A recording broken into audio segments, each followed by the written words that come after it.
Kapag umorder kayo ng version 5 2-in-1 natin, matik na may kasama po itong free case ng harness. Ayan.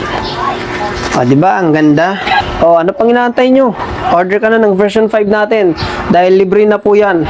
Yung bag na nakikita nyo na yan, libre na po yan sa ating version 5. Normal nyo pa rin magagamit ang ating version 5 as nunchaku.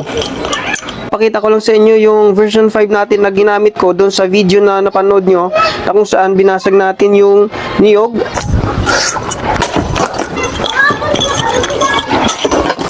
So yun, nakita nyo naman nabasag yun. At ginawa rin natin siyang nunchaku at hindi siya napigtas. Ibig sabihin matibay ang ating version 5 2-in-1. Mas lalo pa po nating pinatibay yan sa pagkakataon na ito. Ito na po siya guys. In-upgrade na natin. Ang version 5 na dating maliit na kadena, ngayon ay pinalaki ko na ang kadena natin. At syempre, pinalaki na rin natin yung thread. So, ibig sabihin, matibay nga itong mas maliit na kadena, mas lalo nang mas matibay itong ating version 5. Pag umorder kayo ng version 5 sa akin, ganito na ang itsura na marireceive nyo. Nakafix po yung thread natin dito at ito lamang po ang tanging umiikot. Ayan. Umiikot po yan, umiikot. So, ayan po ang dulo niya. Plain po, wala pong design ang ating version 5. Plain po yan. Matik na may kasama po itong free case ng harness. Nga pala, pagdating naman sa kulay ng ating harness case, ay assorted color po ang darating sa inyo. Okay, maaring yellow, blue, brown, black, or blue. Ganon. Basta, free na po yan kapag umorder kayo ng ating version 5. Ngayon, kung ayaw nyo siyang dalhin na parang harness, ay pwede nyo namang gawing nunchaku. Kung gusto nyo, dadalhin nyo siya na hindi parang harness. Ano lang, nunchaku, eto, may bag siya. Pero, hindi po ito kasama sa free. Okay? Ibukod nyo po itong babayaran.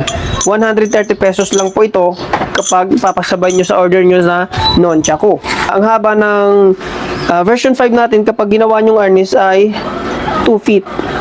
Lahat po ng ating nunchaku, yung normal concept natin ng nunchaku, ay ang haba po niyan, 11 inches po ang fix po na haba niyan. Itong ating version 5, ang tangi lamang mas mahaba kasi nga ang purpose nito ay harness. Kapag dinutong nyo, meron kayong 2 feet sa ating version 5. Okay, so maganda siya sa harness. Maganda yung laro niya kapag ginawa nyong harness. Kasi nga, standard na at mahaba yung ating tubo. Kumpara naman dito sa ating nunchaku na hindi na dudugtong, ay standard po niyan or fixed na length niyan ay 11 inches lang. Kahit hindi po siya umiikot dito, ay normal nyo pa rin magagamit ang ating version 5 as nunchaku. Nasa ano lang po yan, nasa paggamit lang po yan natin. Sa training lang po yan. Kaya kailangan nyo lang syempre, kapag may magamit kayo, may nunchaku kayo, kailangan nyo magsipag sa pagpapractice. Kasi hindi pwedeng display lang ang ating nunchaku. Kaya nga natin in-order yan, pinagawa, para sa ikahuhusay po natin. So, kaya kailangan nyo ring gamitin at mag-practice palagi. Para maka-order po kayo sa akin, kailangan nyo lang mag-message sa akin. Kung hindi naman kayo makapag-message sa akin, mag-comment kayo dyan para ako na mismo mag-message po sa inyo.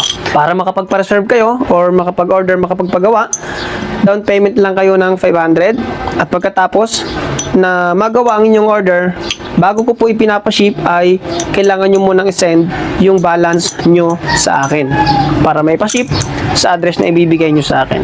Yun lamang. Thank you so much guys. Order na kayo.